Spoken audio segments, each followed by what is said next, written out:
Hi, Sheila. Have you been to the new amusement park yet? No. When did it open? Last weekend. Was it crowded? It was very crowded. Parking is terrible, too. Did you have fun? Oh, yes. The roller coasters are really fun. My kids had a great time.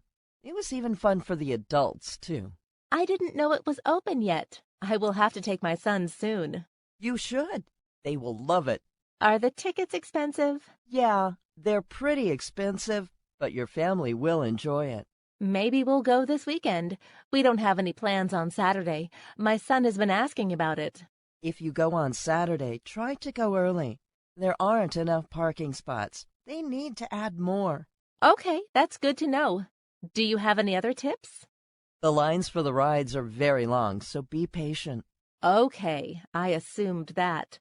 Now I have to convince my husband to go. He doesn't like amusement parks? No, I have motion sickness, so I can't ride any of the roller coasters.